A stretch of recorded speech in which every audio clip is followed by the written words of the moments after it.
Although this is our second class about Josephus, the first one is really an overview, and today I'd like to begin with VITE, the life of Josephus. The life of Josephus is really a pamphlet, not really a book, in which he sets out his own personal history. It's an autobiography, but it really is key to understanding who this mysterious person is. Josephus is one of the major historical sources for the period of time of the destruction of the Second Temple, the Roman destruction of the Temple. And who he was and who he became is key to understanding everything he wrote, because everything he wrote is colored by his own, I wouldn't say prejudices, but his personal interests. And he is a very complex character. The more I research him and the more I read about him, the less clear I am in understanding his essence, to tell you the truth. I do think that he is a classic double agent, in the sense that he is working for both the Romans and the Jews. At the end of the day, the best analysis one would have of him is his behavior rather than his statements. And his behavior is curious, and I think it's premature to give an analysis of it, so I'll save that for later. But whether he is, he's very much respected by Christian theologians. His work survived because he was working for the winning side, it would seem, the Romans. He has very little mention in Jewish documentation. And yet he is not only a Jew, he is a Jew, he's a Levite, he is a Jew from a very distinguished family. He had a major history, he was captured by the Romans, he defended the Galilee, whole series of things, and then he seemed to have switched sides. And yet, when he switches sides and he writes volume, this is an English translation, right? Huge quantity of material, all seems to be extant. None of it seems to have been destroyed. You would think, if he's working and living for the Romans, that the Romans would be the heroes of the story and the Jews would be the villains of the story. But curiously enough, it's not true. Yes, the Romans are viewed as the heroes of the story, but interestingly enough, so are the Jews. He doesn't spend time talking negatively about the Jews, their history, who they were, who they are. He continues to defend them in a very passionate way as key to civilization, past and present. I think that the jury in some ways really is still out on Josephus, but you'll come to those conclusions as we go further on. What I'd like to do is go through a little bit of his autobiography today and see some of the questions that it raises. And we'll continue until we finish the autobiography, and then we'll go into... He wrote 3 major works. His autobiography, which is not a major work, a thing called Antiquities, which is really the whole history of the Jewish people up to his lifetime, dating back to Abraham. And it's a very interesting analysis. We will not touch on that in this class. But what we will do is then, after the life, we will go and look at his analysis of the Roman-Jewish wars that took place, ending with the destruction of the temple. He died before the revolt of Bar Kokhba, so he doesn't have any commentary on that. And he lived out his life in Rome after the destruction of the temple. So he begins by describing himself as a very important person. Humility is not part of Josephus's midot, his qualities.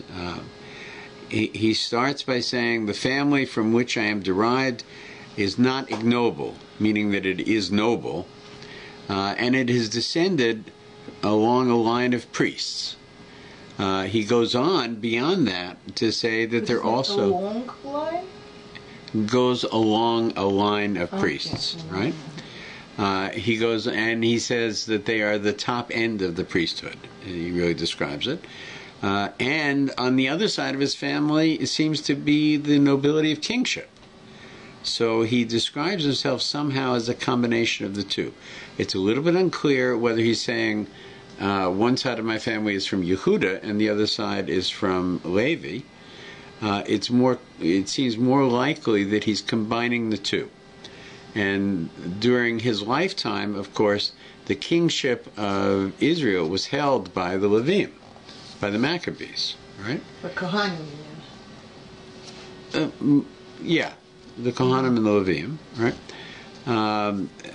And that the Maccabees, who we know principally through the story of Hanukkah, sadly fell from grace by the end of the first generation of Maccabees. Can you just remind the timeline from this point? Where is Hanukkah? The date of Hanukkah? No. From Josephus' point of view, it's already Hanukkah's happened already. Yeah. He goes on in detail to explain who his grandfather was, who his father was, how important they were. When he comes to his father, he says that, now my father, right, Mattathias, was not only, his father's name was Mattathias, very famous name, right? It was not only eminent on account of his nobility, the family from which he had came, but had a higher commendation on account of his righteousness, and was great in reputation in Jerusalem, the greatest city we have. I was myself brought up with Mattathias, for he was my own brother. It seems there's two Mattathiases, right? One is his father, one is his brother, right? And how does he describe himself? He says, I was quick in learning and appeared to have a great memory and understanding. Moreover, when I was a child and about the age of 14 years of age, I was commended by all for my love that I had for learning. On which account the high priests and the principal men of the city, Jerusalem, then frequently came to meet together in order to know my opinion about the accurate understanding of points of law. So he's saying, when I was 14, right, the eminent scholars of the city, Chazal, we would call them, right, and the Kohanim, the teachers who were Kohanim, right, when they had a question about interpreting the Mishnah, right, or the Gemara, or for that matter, the Torah itself, they would come to this 14-year-old fellow who was the son of a priest, the son of a Kohen, right, and was a young and brilliant young man. This is his perception of himself. There are some people... He's a very honest man. He could be. Or he is he could be giving himself an honest analysis of himself. Maybe he actually was all those things, and he wrote. What can you... But he might not, but you know. By the way, there are some people, just to add a little spice to the conversation, say that Josephus had another name, that he was very famous by another name. I don't agree with it, by the way. And that other name was Paul. Uh-huh. Long did pause. He live Right. The during the depot? same time? Yeah. I mean, the depot? Yeah. I don't think it's accurate because Paul had a real hatred for the Jews. And Josephus doesn't seem to have a hatred for the Jews at all. Quite the opposite. And Paul was Pinchas, no? What? It's a long conversation. But there are those who hold that Josephus' other name is actually Paul, and that he wrote two sets of works. One was this book, and one was, the Christian theology. I don't agree with it because it doesn't make sense. Paul's hatred of the traditional Jews really is central to the anti-Semitism that was inherent in Christianity for so long. And when you read the works of Josephus, you don't find that. You find actually a great admiration for things that are Jewish in the law. I could understand a person could write two different works with different flavor. But if they live in the same time, for us, looking from back, we can smash a lot of different people into one. It's for us. But when people live there, one is Paul and one is Josephus. Do they know about? No, his name was Shaul, and there's a question of who he really was. It's very unclear who Paul was. It's very, very unclear who Paul really was. Right? There were it was a time of very dramatic personalities. During the Second World War. There was Churchill, there was Stalin, there was de Gaulle, there was Roosevelt, right? All, monumental leaders, whether you loved them or hated them, and Hitler, much more. This time was similar, There were very dramatic leaders in Rome. There were very dramatic leaders in Israel. There was Rabbi Akiva, He was very young at the time the temple was destroyed, but he was already quite famous at this point. There was Rabbi Meir. There was Acher. The Acher is a whole other story. The other. And who some of these characters are very mysterious. Even even Rabbi Akiva, we have a great deal of history of him from the age of 40. Very little before that. He is quite mysterious, as are his parents, right? Who were Gerim, right? So it's a time of very exciting, dynamic personalities, but also very mysterious, very mysterious, and obviously a time of tremendous upheaval, Let's continue, though, with Josephus for a second. Okay? So he describes himself as being this young genius that everybody came to, right? Now he uses this term, he says, when I was about 16 years old, right? When I was about 16 years, I had in mind to make a trial of several sects that were among us, right? He was kind of, now remember who he was. He was somebody who was A, genius, B, somebody who was raised in this very noble family, both from a point of view of ruling the country, and also from a point of view of the priestly class, of the temple itself, right? He had access to parts of the temple that most people don't have, right? And he said, I want to look into this because this was a time when there was a raging struggle going on for control of Yiddishkeit, control of Judaism, specifically between the Tzadduki and the Pharisees. The Pharisees have really come down in history to be the rabbinic tradition. The Tzadduki were much wealthier people.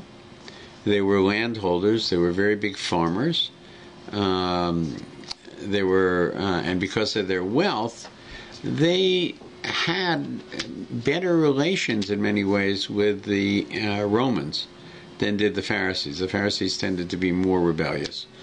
The Tzadduki made many compromises with the Romans in order to maintain their wealth. And there was a struggle going on for who would control the priesthood. And we have some things left over from that we've talked about. The question of when does the Omer begin? There's a number of different things.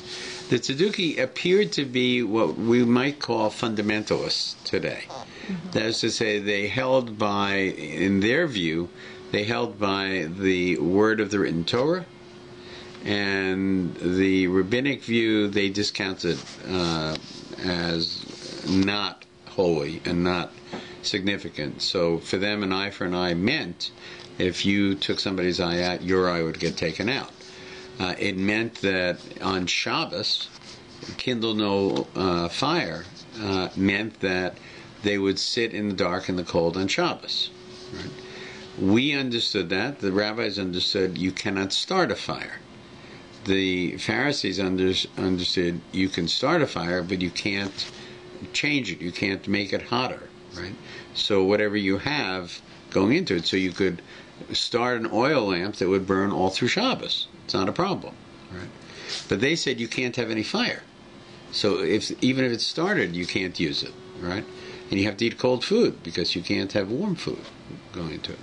So there were many issues that separated them, and they would struggle for who would be the high priest that would go on between them. And there was a lot of, it wasn't small differences. They were very tremendous hostility. Now, one should note that the destruction of the Second Temple and the exile really put an end to the Tzadduki and to the Essenes to a very large degree. The only survivors were the Pharisees. Now, part of that was because the others put much greater emphasis on the temple service than on the Torah itself. Right? Pharisees had a much greater emphasis on the Torah, the Mishnah, the Talmud. So, in a sense, their Judaism was much more portable. When you had no temple and you're dependent on the temple service, you don't have much left, right?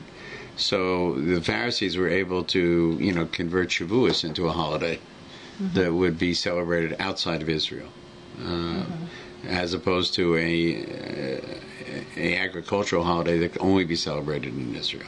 It means the journey we should be now trying to do, it's actually from Pharisees who were able to go into gallows and survive as Jews in gallows, but actually have difficult time returning from gallows because they have to accept. I don't think that you want to discard. I don't think you want to discard 2,000 years of history and learning to return to a Tzadduki view, because the Tzadduki view was inappropriate while we were in Israel.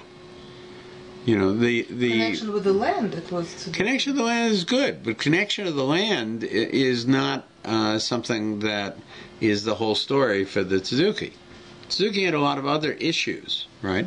And their connection of the land, to a very large degree, their connection to the land was opportunistic, right? They were landholders, right?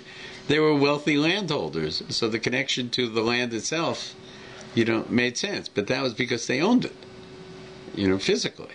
Right? I think that the rabbinic view, right, which granted much of it was developed in Golos, in exile, right, is something that will be impacted by the creation of the State of Israel, but I don't think it'll be replaced by the Tzadduki view, or Samaritan view, or any other view. I think it's one that just needs to adapt. As it has adapted over 2,000 years, it will adapt, now. So he decides, he says, these are the three sects I'm going to look at, right? The first was the Pharisees, the second was the Tzadduki, the Sadducees, and the third was the Essenes, right? The Essenes are most famous in our history as being connected with the Dead Sea Scrolls. They were really a Jerusalem sect who left Jerusalem and went to the Dead Sea, and it seems like they went there out of persecution more than anything else, and they set up their community there, and they seem to be quite mystical in many ways. Much of their teachings seems to have a connection to Christianity, to the foundations of Christianity, in the sense that there was a lot of dualism in their view of, the sons of light, sons of darkness, struggles, things like that. But they're also very connected to the Torah itself. Some of the oldest writings of Tanakh come from the libraries of the Sadducees and were found, in jars in the caves of the Dead Seas. Essenes. What? You said Sadducees. Oh, sorry, of the Essenes. Thank you for correcting me. So he decides, I'm at the age of 16, he says, I'm going to examine these three interpretations of Judaism because I want to have an understanding of it, right? Now you have to remember, he comes from a Tzadduki family. He comes from a Hashmonean family, right? As we have frequently told you, for I thought that by this means I might choose the best, if I were once acquainted with them all, right? So he's saying, I know one, right? But before I settle on that, right, my father's, right, I'm going to look at the others, the opposing views, actually, right? And so what happened, right?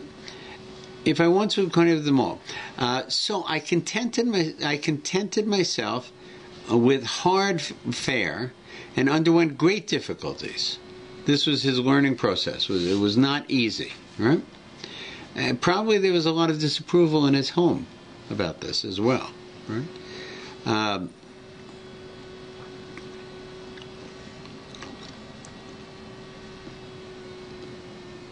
Nor did I content myself with these trials only, but when I was informed that one whose name was Banus lived in the desert and used no other clothing than grew upon trees and had no other food than that what grew of its own accord, and bathed himself in cold water frequently, both by night and by day, in order to preserve his chastity, I imitated him in those things and continued with him for 3 years.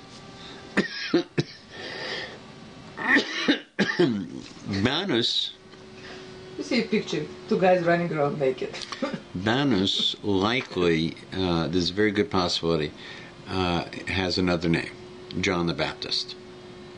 Oh, if one is Paul, another should be John the Baptist? I didn't say that Josephus was Paul. I said that I don't think he is. I said there are some historians who hold this. But the idea that Banus is John the Baptist. Well, yeah, John the Baptist lived in the wilderness, right? Too. What? He was in the wilderness. He lived in the wilderness too.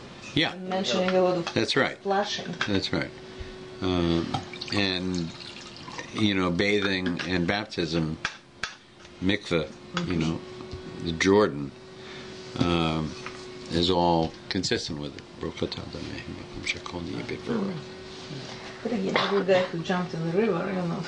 But they were still, like, at that time, then, if it was, even still, they were, like, this is before, you know, the Advent, like... Christianity. So well, John came before Jesus. Yeah, right? So... You know, he had his own kind of cult at this point, right?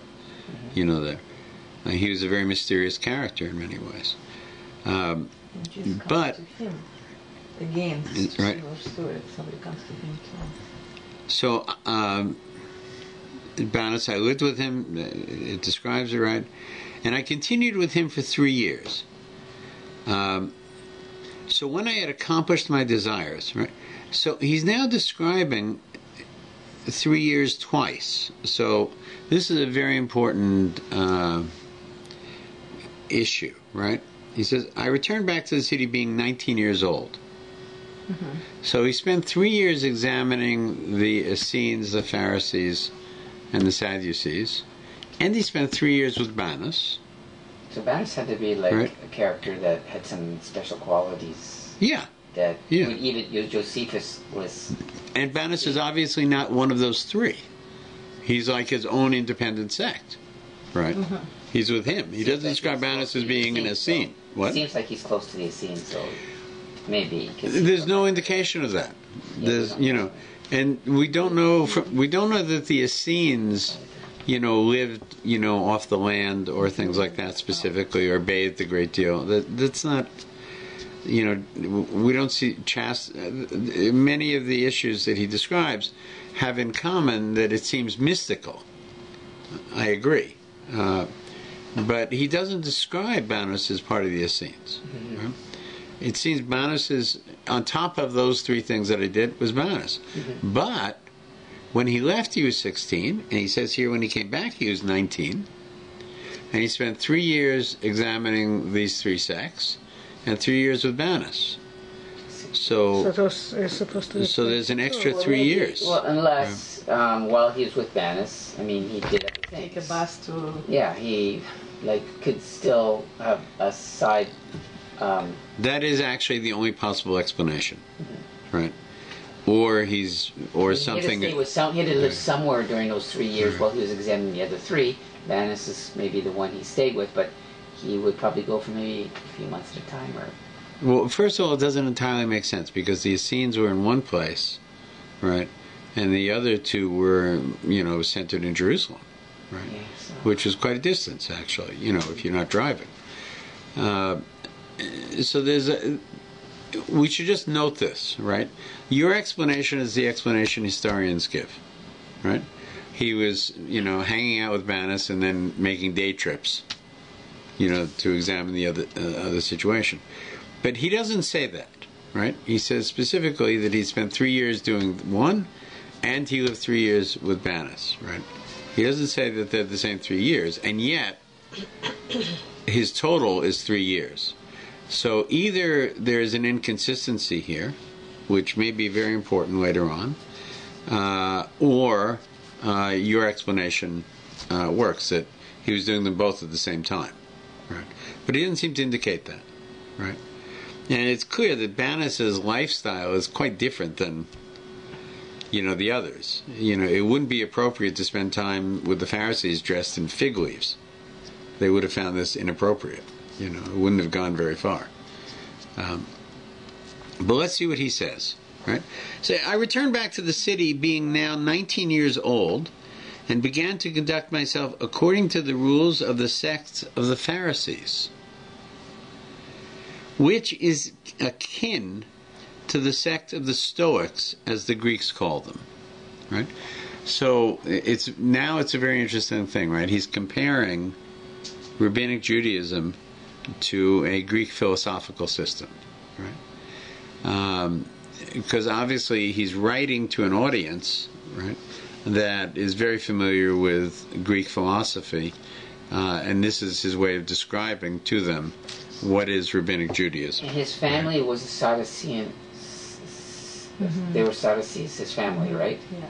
Sadducee, yeah. Sadducee. And so after Banus, who probably his Judaism was closer to the Pharisees, the Essenes probably, the Essenes probably, or if he was an Essene, or whatever, but they observed oral law to some degree.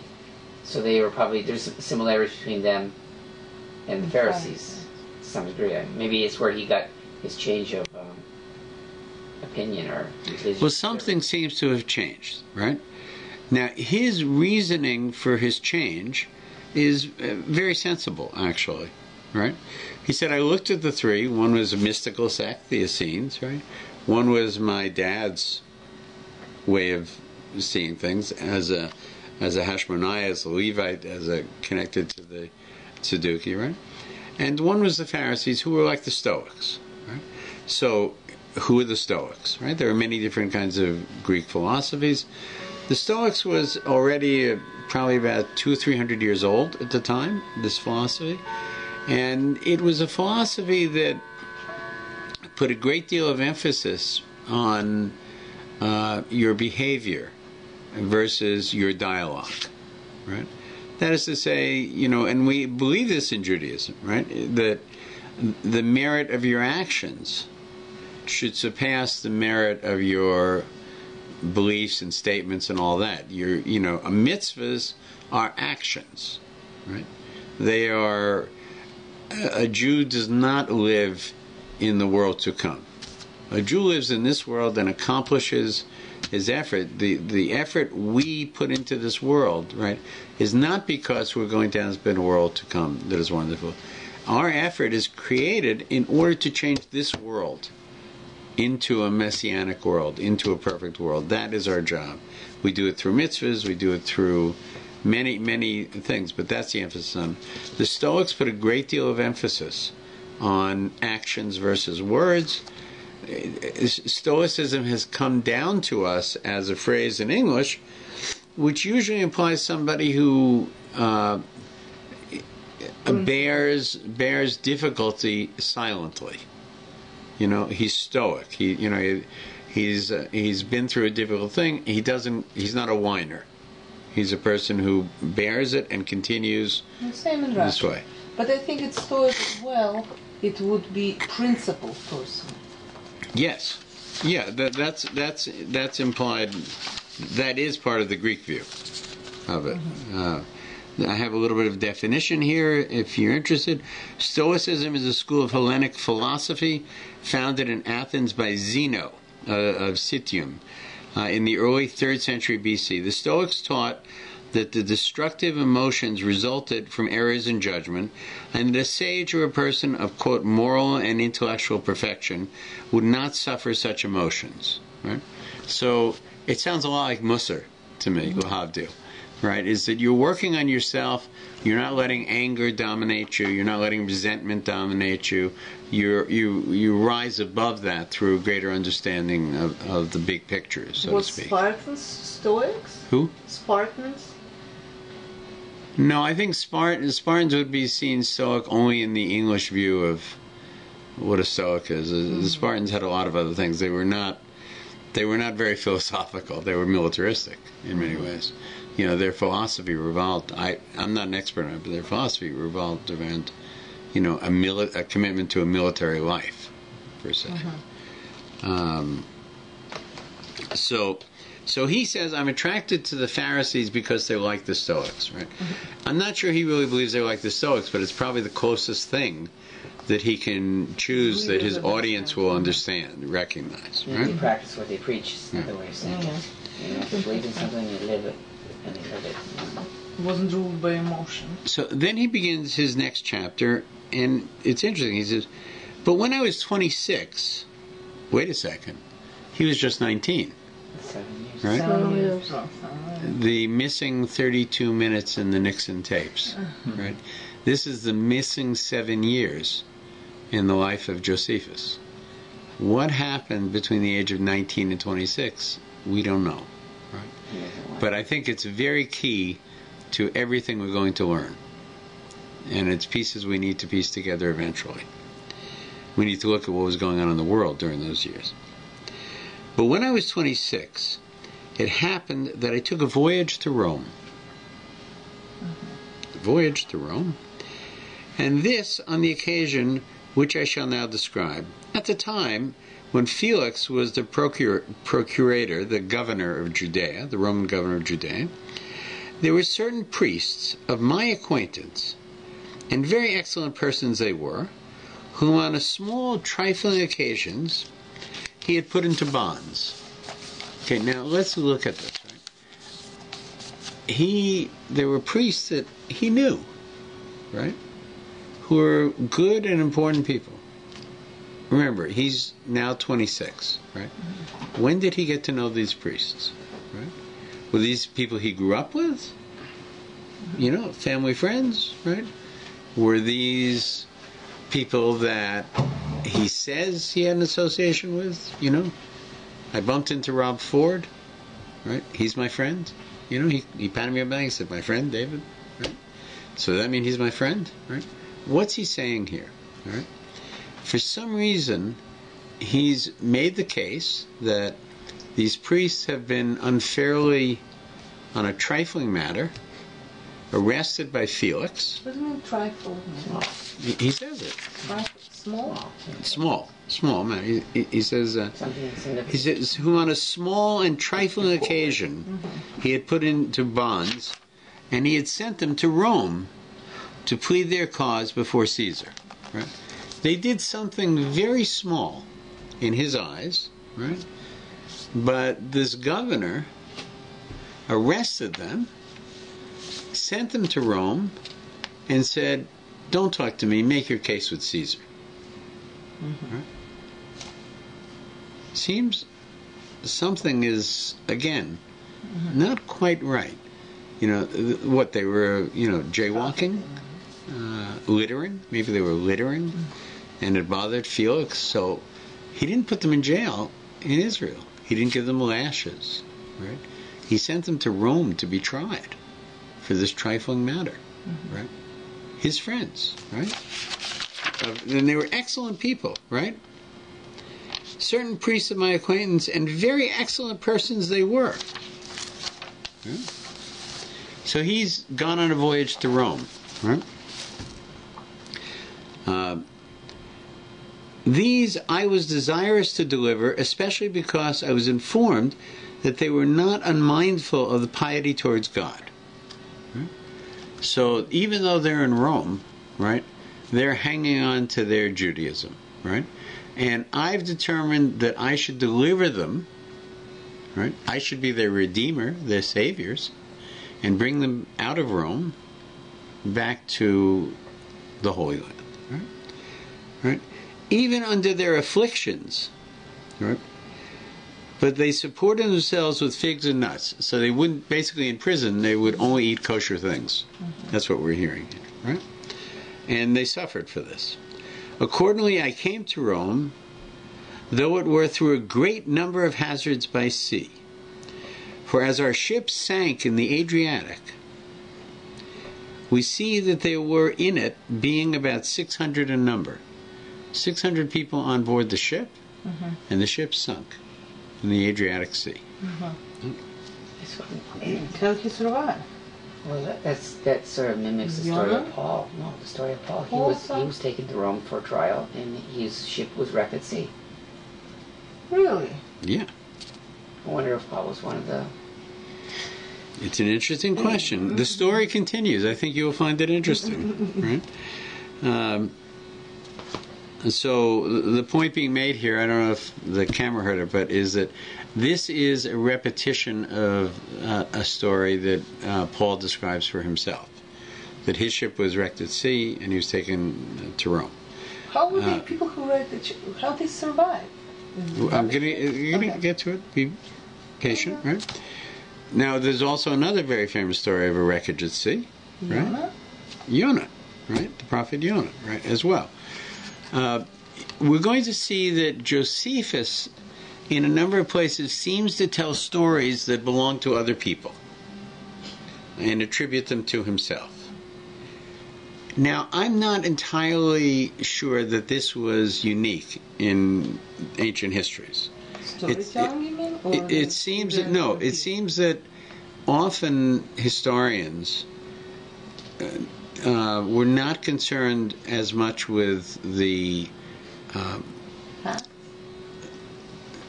no, the facts actually remained correct with the context of the facts. That is, you know, Ezra went to the store and he had a very interesting experience there, right? He witnessed maybe a robbery, right? And he told me about it, right? So later on, I just make up the story that I went to the store and witnessed the robbery, right? It was the same robbery, it was accurate, everything was the same, right? Just to make it more interesting, I made it my story, right? Because, you know, the person who I'm telling to doesn't know Ezra, so it's much more interesting if it happened to me. Right. Wow, you must have been scared. Well, I was scared, right? You know, and it seems this is something that Josephus does. Actually, Brian Williams of NBC. You know, Brian. Yeah, exactly. Someone else was shot at, and he was behind like a half a day behind his convoy, but suddenly it was his convoy that was... That's right. It's interesting. You're right. You're saying it's not true of just ancient historians and ancient journalists, right? But we see it with anchors for NBC, you know, who hear a story, it's a great story, and they make it their own, right? Unless the person who it happened to says, hey, hang on a second, right? I told Brian Williams that story, right? It didn't happen to him. He was flying in the opposite direction. We got shot at, right? The same thing is happening here. Now, this means, right, if this is a similar story, and there's other stories that are similar, there may be stories we don't even know about that he's making up as well. He's not making them up whole cloth. They seem to have happened to somebody, right? He's giving himself credit for it. So listen to the story. It continues. There are other similarities, right? So, I don't know how you can say it's not factually not true. It's actually factually not true. No, it's factually true that the ship sank in the Adriatic, right? And what goes on after that, you'll see, is similar as well. It just didn't happen to him, right? Right. What do you call lying in this case? What? No, if I tell the story of the holdup that Ezra witnessed, right? It happened on the day that it happened, right? It happened in the store that it happened. The criminals were the criminals, And right? you trust Ezra that Right. it was exactly... I'm assuming that the story that I'm telling it was told to me accurately, right? The only difference, right, is I didn't witness it; he did. This is why Right. in law But the it says story happened. hearsay. We don't... That's right, but it doesn't mean it didn't happen. Doesn't mean it didn't happen. It just means he's not an eyewitness, which raises a question about his other statements, right? If I then tell any other story after that, people say, well, you know, did that really happen to him, or did he hear that from somebody else? Plagiarism. What? Plagiarism. In a sense, it's plagiarism. Story. In a sense, actually, it is plagiarism, right? Like human nature, But by the way, that's my point. Plagiarism is not false, right? I think, you know, people... Plagiarism Reading is somebody else's you know, stories. yeah, you know the, Exactly. When a person lies, he knows he lies. you know, I have to remember. remember the song, right, about plagiarism, right? You know, who is the greatest mathematician that ever got chalk on his coat? It was Lobachevsky, right? And then the song goes on from there about plagiarize. That's why the good Lord made your eyes. But the point of plagiarism, which here makes, is plagiarism is not false. It's false attribution, right? What is being plagiarized really existed, right? It just didn't exist by the person who is claiming it at that moment, right? What it raises, and this is the important point of it, right? If the story of the supermarket that Ezra has told me, he did witness and it didn't happen, right? Then what I'm telling you is a true story about something that happened. It just didn't happen to me, it happened to him. But what if Ezra, you know, is just being entertaining at this moment, right? He's saying, you know, I got to tell you a story. And I'm like fascinated by it. But it never happened. He just made it up because it's, you know, conversation, right, at this point. When I retell the story, right, I'm telling a lie. It's a complete lie. It's not just something plagiarized. It's an inaccurate statement, right? But you don't even aware that you... And the question is, how do I, the reteller, know the level of accuracy of the story I was told?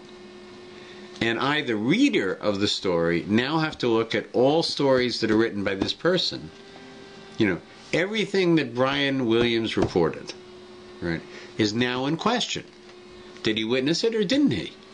He probably witnessed 98% of it, right? But now everything is in doubt, right? You know, we have this thing with, you know, politicians who claim to go to war zones, and they don't, it turns out, right? Journalists who claim to go to war zones, and they don't, right? They were, you know, because they're staying in a hotel on the other side of the war, right? But they hear about it from people. They're close to it, right? Once you know this, it puts into question everything else, right? So we have this issue, and I think you'll see it grows with Josephus. And we need to understand, is this him or is this retelling something that he heard, right? And there are a lot of questions that will be raised as we go forward. Anyway, let's see what happened after the ship sank. We're not going to go much further. We'll continue next week, okay? So there were 600 in number. We swam for our lives all night. When upon the first appearance of the day, and upon our sight of a ship of the ship of Cyrene, I had some others, 80 in all, by God providence survived, and were taken up into the other ship. And when it's the name of the... Now, Cyrene is a very interesting place. Aren't the swimming girls? The singing girls? No, you're thinking of sirens. No, Cyrene was a place which is in today Libya, on the very northern end of Africa. It was settled by Greeks from Santorini. Right?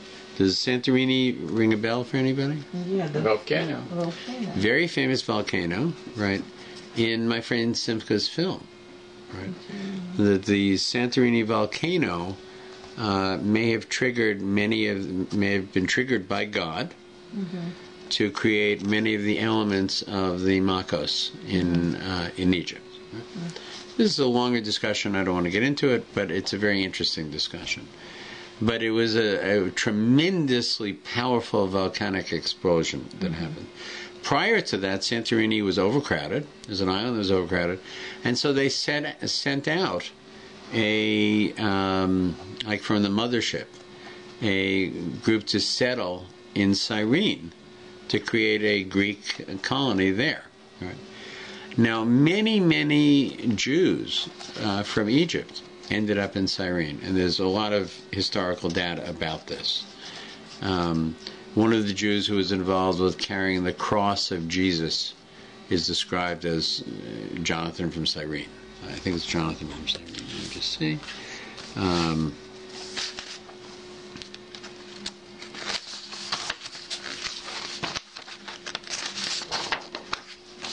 So are you talking about now the ship the ship The people were at picked Cyrene up. were picked up at Cyrene? They were picked up by a ship from Cyrene, Okay. right?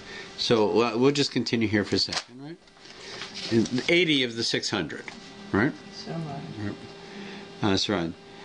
When I had thus escaped and was come to Dicarchia, which the Italians call Puteoli, we'll get into this more detail in a second, I became acquainted with, this is very important, Italians who live there? What?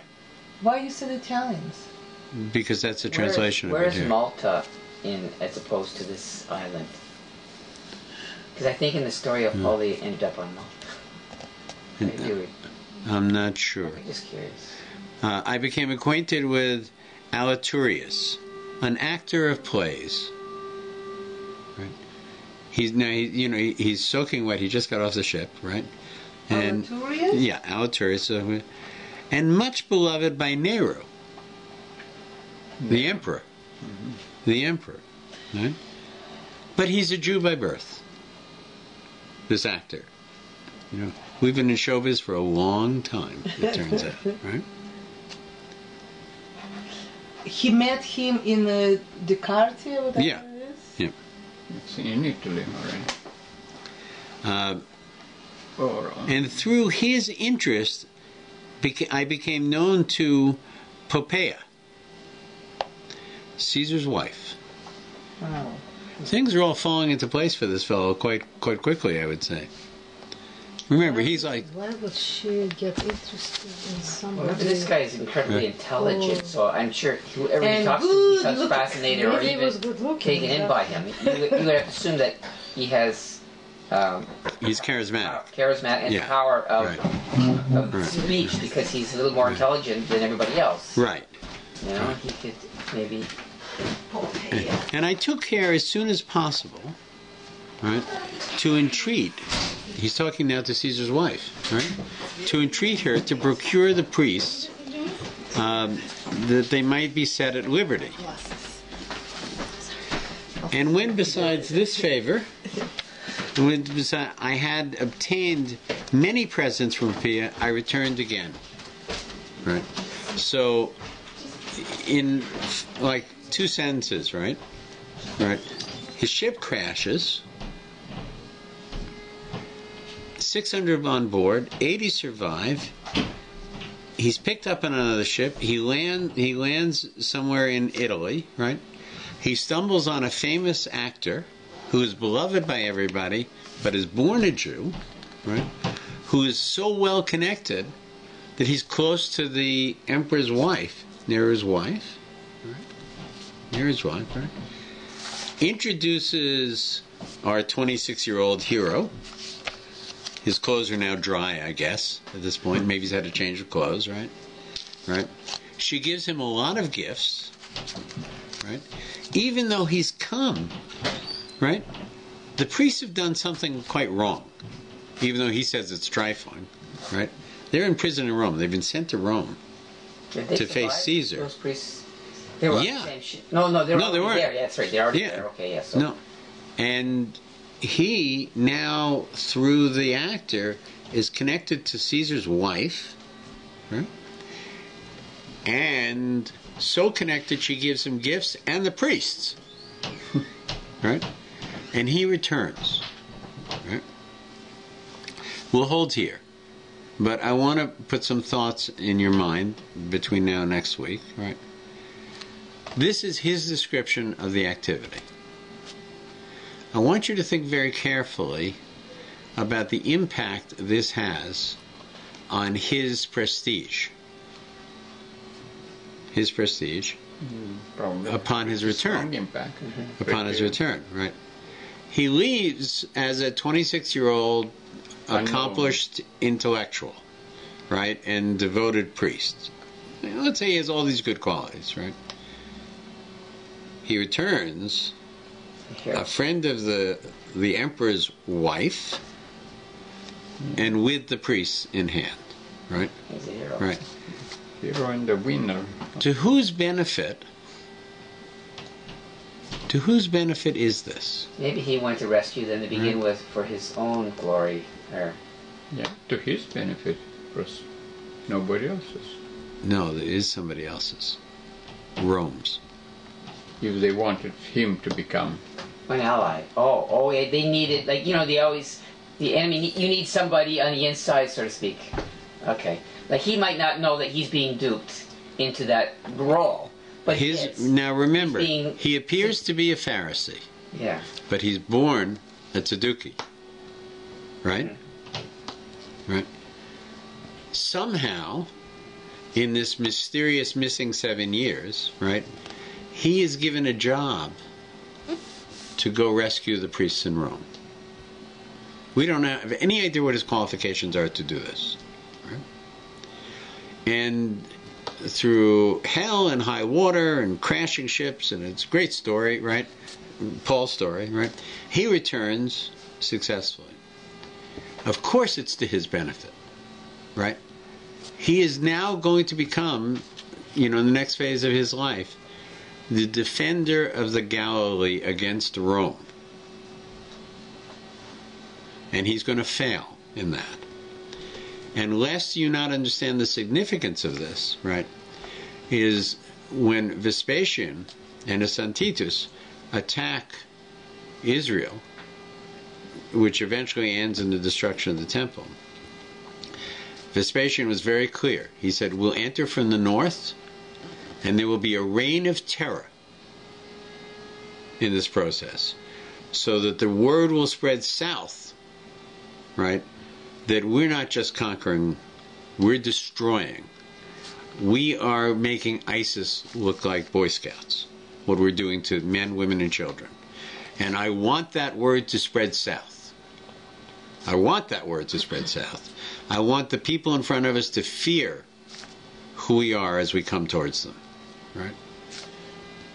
The person who is responsible for stopping them at their entry point is this man. This hero who returned with miraculously with the priests. Right? Right. Just give it some thought for the week. Okay?